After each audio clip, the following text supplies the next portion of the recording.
Sound check for Guppy Bagha transmission on IB UK.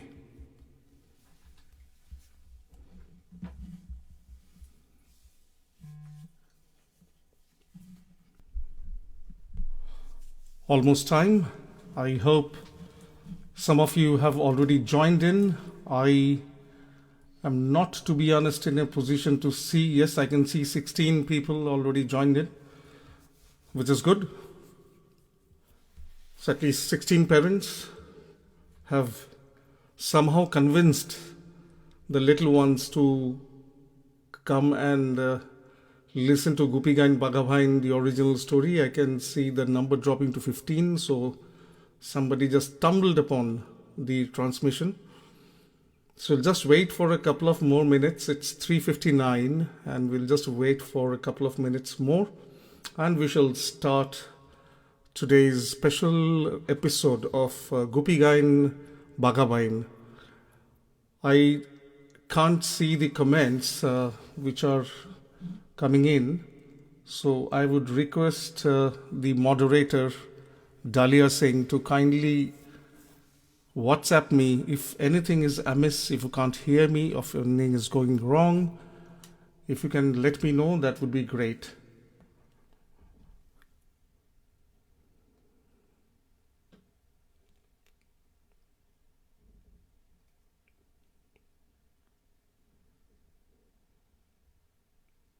The moderator Dalia Singh to kindly WhatsApp me if anything is amiss, if you can't hear me.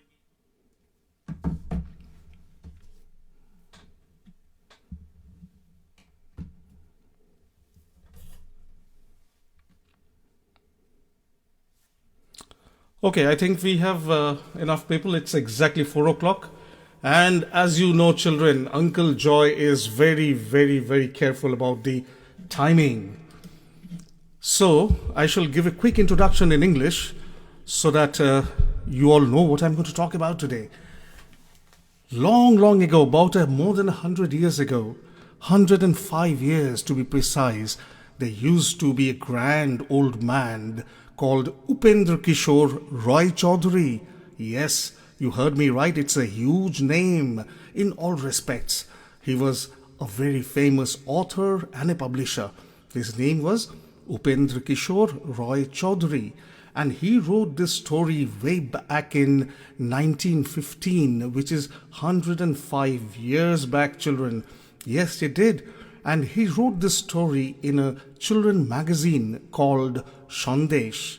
You should feel very, very proud about the Bengali culture and heritage, because if you can imagine, 105 years back, there was a children's magazine in Bengali. Yes, you heard me right. 105 years back, there was a magazine in Bengali.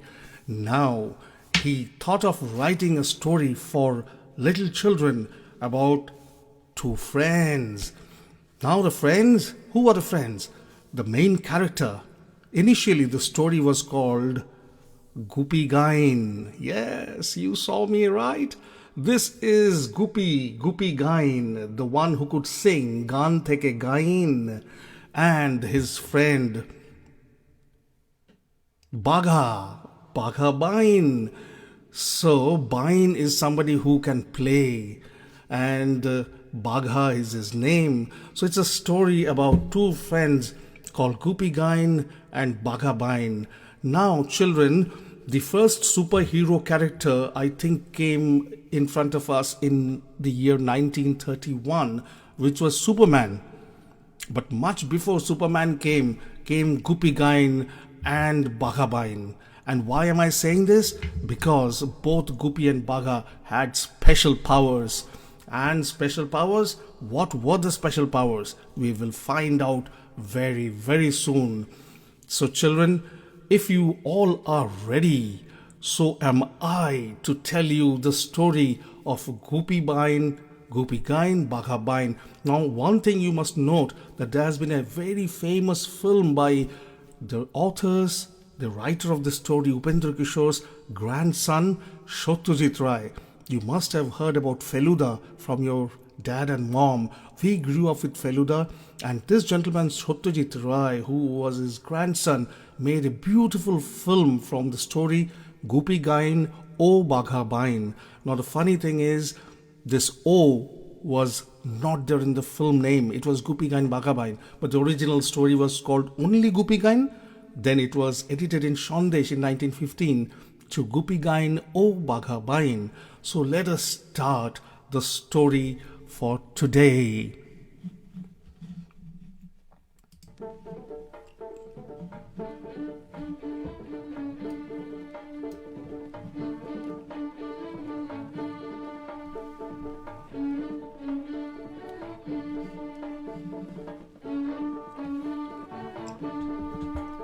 তোমরা গান গাইতে পারো? আমি একজন লোকের কথা বলবো, সে একটা গান গাইতে পারত। তার নাম ছিল গুপি কাইন। তার বাবার নাম ছিল কানু কাইন। তার একটা মুদির দোকান ছিল। গুপি কিনা একটাই গান গাইতে পারত, আর সে গ্রামের আর কেউ কিচ্ছু গাইতে পারত না। তাই তারা তাকে খাতির করে বলতো, গুপি গাইন। গুপি যদিও একটার বেশি গান জানতো না, কিন্তু এই একটা গান সে খুব করে গাইতো। সেটা না গেয়ে ও 1 মিনিটও থাকতে পারতো না, ওর দম আটকে আসতো। যখন সে ঘরে বসে গাইতো, তখন তার বাবার দোকানের খদ্দের সব ছুটে পালিয়ে যেত। যখন সে মাঠে গিয়ে গাইতো, তখন মাঠের যত গরু সব দড়ি ছিঁড়ে পালিয়ে যেত। শেষে আর তার ভয়ে তার বাবা দোকানে কোনো খদ্দেরই আসতো না। রাখালেরাও মাঠে গরু নিয়ে যেতে ভীষণ ভয় পেত। তখন একদিন কানু কাইন তাকে এই বড় বাঁশ নিয়ে তাড়া করতে সে ছুটে মাঠে চলে গেল।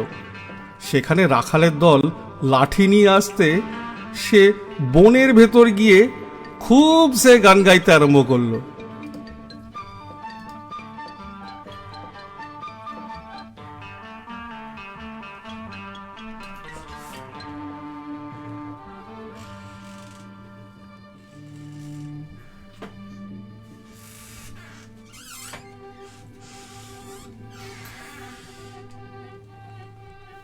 গুপিদের গ্রামের কাছেই আরেকটা গ্রামে আরও একজন লোক থাকত। তার নাম ছিল পাঁচু পাইন। পাঁচুর ছেলেটি বড্ড ঢোলক বাজাবার শখ ছিল। বাজাতে বাজাতে সে ভীষণ ঢুলতে থাকতো, আর মাথা নাড়তো, আর চোখ পাকাতো, আর দাঁত খিঁচতো। তার গ্রামের লোকেরা তা দেখে হাঁ করে থাকতো আর বলতো, আহা আহা। শেষে যখন সে বলে বাঘের মতো খেকিয়ে উঠত, তখন সকলে পালাবার ফাঁক না পেয়ে চিৎকার করে পড়ে যেত। তাই থেকে সকলে তাকে বলতো বাঘা বাইন। আর এই বাঘা নামটাই রটে গিয়েছিল। তার আসল নাম যে কি সেটা আর কেউ জানে না। বাঘার ঢোলক বাজাতো আর রোজ একটা করে ঢোলক ভাঙত। শেষে আর পাঁচু তার ঢোলকের পয়সা দিয়ে উঠতে পারে না। কিন্তু বাঘার বাজনা বন্ধ হবে তাও কি হয়? গ্রামের লোকেরা পাঁচুকে বলল, তুমি না পারো, না হয় আমরাই সকলে চাঁদা দিয়ে ঢোলকের পয়সাটা দিয়ে দিই। আমাদের গ্রামে এমন একজন ওস্তাদ হয়েছে, তার বাজনা বন্ধ হয়ে যাবে। শেষে ঠিক হলো যে গ্রামের সকলে চাঁদা করে বাঘাকে একটা ঢোলক কিনে দেবে, আর সেই ঢোলকটি আর তার ছাউনি খুব শক্ত হবে, যাতে বাঘার হাতেও সেটা না সহজে ছেড়ে। সে যা ঢোলক হলো, বাপ রে বাপ! তার মুখ হলো গিয়ে 3.5 হাত চওড়া, আর ছাউনি মোষের চামড়া দিয়ে তৈরি। বাঘা সেটা পেয়ে কি খুশি হলো, আর বলল, আমি আমি দাঁড়িয়ে বাজাবো। তখন থেকে সে দাঁড়িয়ে দাঁড়িয়ে সে ঢোলক লাঠি দিয়ে বাজায়। 1.5 মাস 1.5 দিন রাত বাজিয়েও বাঘা সেটাকে ছিঁড়তে পারল না।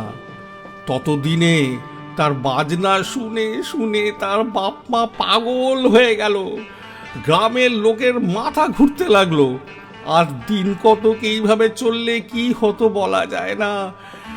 এর মধ্যে একদিন গ্রামের সকলে মিলে মোটা মোটা লাঠি নিয়ে বাঘাকে বলল, লক্ষ্মী দাদা, তোমাকে 10 হাঁড়ি মিঠাই দিচ্ছি, অন্য কোথাও চলে যাও দাদা, নইলে আমরা সবাই পাগল হয়ে যাব। বাঘা তখন আর কি করে, সে তার ঢোলকটি ঘাড়ে করে বনে চলে গেল। এখানে বাঘার বেশ মজাই হয়েছে। এখন আর কেউ তার বাজনা শুনে লাঠি নিয়ে আসে না। বাঘে খাবে দূরে থাক, এই বনে বাঘ ভাল্লুক কিছুই নেই, আছে খালি একটা ভারী ভয়ানক জানোয়ার। বাঘা আজও তাকে দেখতে পায়নি, শুধু দূর থেকে তার ডাক শুনে ভয় থরথর করে কাঁপে আর ভাবে, বাবা গো, এটা এলে তো আমাকে ঢোলক শুদ্ধ গিলে খাবে। সে ভয়ানক জন্তু কিন্তু কেউ নয়, সে হচ্ছে গুপি গাইন। বাঘা যে ডাক শুনে কাঁপে, সেটা গুপিরই গান গাইছে। গুপিও বাঘার বাজনা শুনতে পায় আর বাঘারই মতো ভয়ে কাঁপে। শেষে একদিন ভাবল, এ বনে থাকলে কখন প্রাণটা যাবে, তার চেয়ে এই বেলা এখান থেকে পালাই। এই না বলে গুপি চুপি চুপি বন থেকে বেরিয়ে পড়ল। বেরিয়েই দেখে আর একটা লোক বিশাল ঢোল মাথায় সে বনের ভেতর থেকে আসছে। তাকে দেখে ভারী আশ্চর্য হয়ে গুপি জিজ্ঞেস করল, তুমি কে হে? বাঘা বলল, আমি বাঘা বাইন, তুমি কে? গুপি বলল, আমি গুপি গাইন, তুমি কোথায় যাচ্ছ? বাঘা বলল, যেখানে জায়গা জোটে সেখানেই যাচ্ছি। গ্রামের লোকগুলো গাধা, গান বাজনা বোঝে না, তাই ঢোলকটি নিয়ে বনে এসেছিলাম। তা ভাই, এখানে যে ভয়ঙ্কর জানোয়ারের ডাক শুনছি, তার সামনে পড়লে তো প্রাণটি থাকবে না, তাই পালিয়ে যাচ্ছি। গুপি বলল, তাই তো, আমিও যে একটা জানোয়ারের ডাক শুনেই পালিয়ে যাচ্ছিলাম। বলো তো, তুমি জানোয়ারটাকে কোথায় বসে ডাকতে শুনেছিলে? বাঘা বলল, বনের পূর্ব দ্বারে বট গাছের তলায়। গুপি বলল, আরে সে তো আমারই গান শুনেছ, সে কেন জানোয়ারের ডাক হবে? সেই জানোয়ারটার ডাকে বনের পশ্চিম ধারে হটতুকির তলায় বসে। বাঘা বলল, সে তো আমার ঢোলের আওয়াজ, আমি এখানে থাকতাম। এতক্ষণে তারা বুঝতে পারলো যে তারা নিজেদেরই গান আর বাজনা শুনে ভয়ে পালিয়ে যাচ্ছিল। তখন দুজনার কি হাসি! অনেক হেসে তারপর গুপি বলল, ভাই, আমি যেমন গাইন, তুমি তেমনি বাইন, এসো দুজন জুটলে কিছু না কিছু একটা করতে পারি। এ কথা বাঘারও খুব ভালো লাগলো। কাজেই তারা খানিক কথাবার্তার পর ঠিক করলো যে তারা দুজনে মিলে রাজামশাইকে গান শোনাতে যাবে। রাজামশাই তাতে খুব খুশি হবেন, তাতে কোনো ভুলই নেই। চাই কি অর্ধেক রাজ্য বা মেয়ের সঙ্গে বিয়েও দিয়ে ফেলতে পারেন। গুপির আর বাঘার মনে এখন খুবই আনন্দ, তারা রাজাকে গান শোনাতে যাবে। দুজনে হাসতে হাসতে আর নাচতে নাচতে এক প্রকাণ্ড নদীর ধারে এসে উপস্থিত হলো। সেই নদী পার হয়ে রাজবাড়ি যেতে হয়। নদীতে নৌকো আছে, কিন্তু ও বাবা, মাঝি যে পয়সা চাইছে। হ্যাঁ, বাঘার ঢোলকটি দেখেই মাঝির তার বাজনা শুনতে ভারী স্বাদ হয়েছে। গুপি আর বাঘাকে তুলে নিয়ে নৌকো ছেড়ে দেওয়া হলো। নৌকো ভরা লোক, বসে বাজাবার জায়গা কোথায় হবে? অনেক কষ্টে সকলের মাঝখানে এই খানিকটা হলেও জায়গা নিয়ে বসে পড়ল। ইতিমধ্যে নৌকো নদীর মাঝখানে এসে পড়ল। তারপর খানিক একটু গুনগুনিয়ে গুপি গান ধরল। বাঘা তার ঢোলকে লাঠি লাগালো, আর অমনি নৌকো শুদ্ধ সকল লোক বিষম চমকে গিয়ে গড়াগড়ি আর জড়াজড়ি করে দিল নৌকোখানাকে উল্টে। তখন তো আর বিপদের অন্ত নেই। ভাগ্যিস বাঘার ঢোলটা এত বড় ছিল, তাই আঁকড়ে দুজনার প্রাণ রক্ষা হলো। কিন্তু তাদের আর রাজবাড়ি যাওয়া ঘটল না। তারা সারাদিন ওই নদীর স্রোতে ভেসে ভেসে শেষে সন্ধেবেলায় এক ভীষণ বনের মধ্যে গিয়ে তার পাড়ে ঠেকল। সে বনে দিনের বেলা গেলেই ভয়ে প্রাণ উড়ে যায়, রাত্রে তো আর কথাই নেই। তখন বাঘা বলল,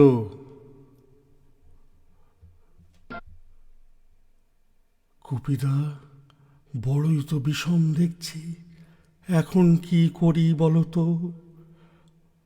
গুপি বলল, করবো আর কি, আমি গাইব, তুমি বাজাবে। নিতাত্তই যখন বাগে খাবে, তখন আমাদের বিদ্যেটা তাকে না দেখিয়ে ছাড়ি কেন?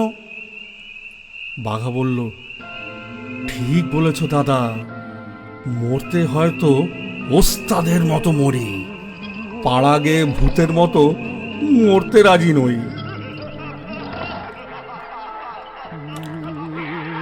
এই বলে দুজনায় সেই ভেজা কাপড়েই প্রাণ খুলে গান বাজনা শুরু করে দিল। বাঘার ঢোলটি সেদিন কিনা ভিজেছিল, তাইতে তার আওয়াজটিও হয়েছিল যার পর নাই গম্ভীর। আর গুপিও ভাবছিল এই তার শেষ গান, কাজেই তার গলার আওয়াজটিও খুব গম্ভীর হয়েছিল। সে গান যে কি জমাট, সে আর কি বলবো। 1 ঘন্টা 2 ঘন্টা করে দুপুর রাত হয়ে গেল, তবুও তাদের গান থামছে না। এমন সময় তাদের দুজনারই মনে হলো চারদিকে কি ভীষণ একটা কাণ্ড ঘটছে।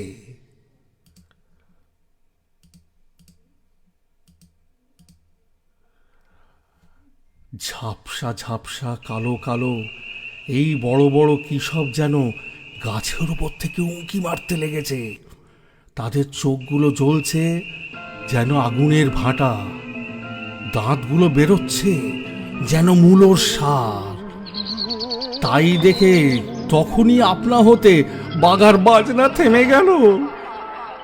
তার সঙ্গে সঙ্গে দুজনার হাত পা গুটিয়ে, পিঠ বেঁকে, ঘাড় বসে, চোখ বেরিয়ে মুখ হা হয়ে এলো। তাদের গায়ে এমন কাঁপুনি আর দাঁতে এমন ঠকঠকি ধরে গেল যে তাদের ছুটে পালাবারও জোর রইল না। ভূতগুলো কিন্তু ওদের কিছুই করল না।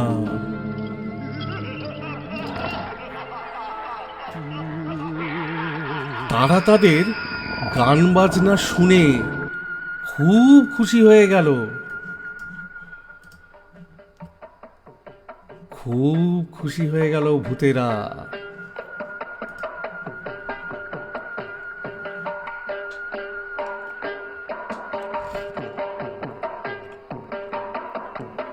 তারা তাদের গান বাজনা শুনে ভারী খুশি হয়েছে।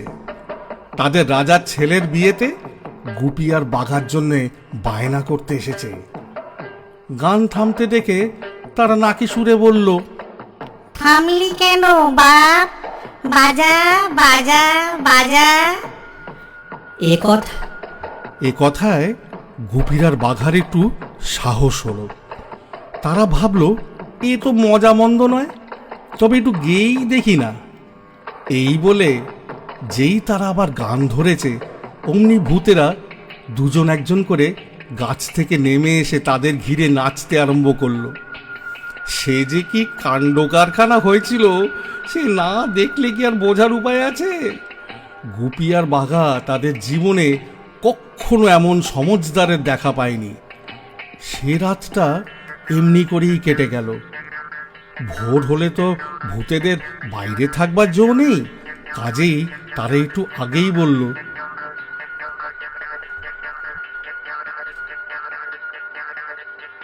চল বাবা, আমাদের সাথে, তোদের খুশি করে দেব। গুপি বলল, আমরা রাজবাড়ি যাব। ভূতেরা বলল, সে যাবি এখন, আগে মোদের বাড়ি একটু গান বাজনা শুনিয়ে যা, তোদের খুশি করে দেব।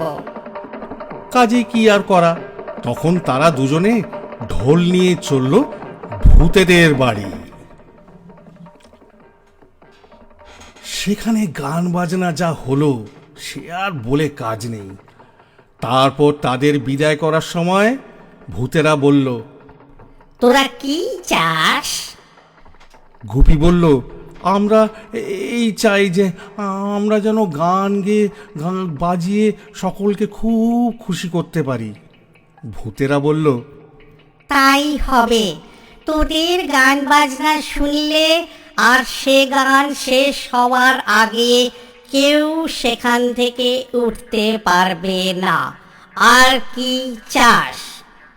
গুপি বলল, আমরা এই চাই যে আমরা যেন গেয়ে বাজিয়ে সকলকে খুশি করতে পারি। সেটা তো হলো, আর কি চাস বল? গুপি বলল, আর এই চাই আমাদের যেন খাওয়া দাওয়ার আর পড়ার কোনো কষ্ট না হয়। এ কথায় ভূতেরা তাদের একটা থলি দিল। থলি মানে ব্যাগ। থলে দিয়ে বলল, তোরা যখন যা খেতে পড়তে চাস এই থলের ভেতর হাত দিলেই পাবি। আর কি চাস বল? গুপি বলল, আর কি চাইবো তা তো বুঝতে পারছি না। তখন ভূতেরা হাসতে হাসতে দুজনকে এক জোড়া জুতো এনে দিয়ে বলল, এই জুতো পায়ে দিয়ে তোরা যখন যেখানে যেতে চাইবি অমনি সেখানে হাজির হবি।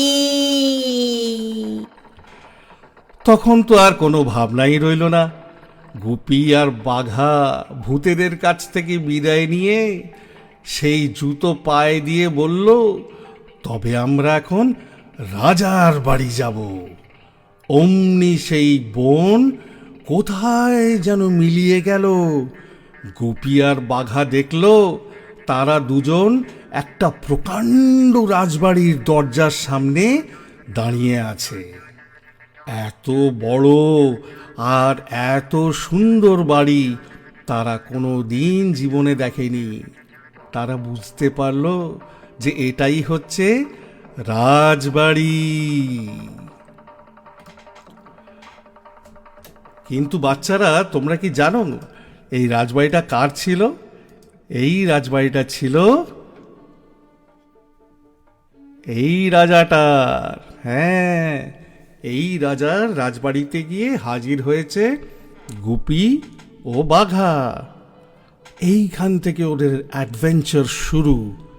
তো আজকে আমরা যেটা শুনলাম সেটা হচ্ছে কি করে গুপি বাঘা ফ্রেন্ডস হলো আর কি করে ওরা ভূতেদের সঙ্গে দেখা করলো এবং ওদের সুপার পাওয়ার, স্পেশাল পাওয়ার্স ওরা কিভাবে পেল। এই ছিল ভূতের রাজা যে সব ওদেরকে এই স্পেশাল পাওয়ার্সগুলো দিয়েছে। তাহলে ছোট বন্ধুরা, আজকে জয় কাকু তোমাদের শোনালো গুপি বাঘার ইন্ট্রোডাকশন, ওদের friendship and how they got their super powers. Next day, that is next Sunday, I shall tell you about their first adventure. So keep tuned in. Join me on the next Sunday for a very special episode of Gupi Gain Bagabain Part 2. আজকে uncle জয়ের তরফ থেকে আর গুপি গাইনের তরফ থেকে bye bye, good bye, bye bye.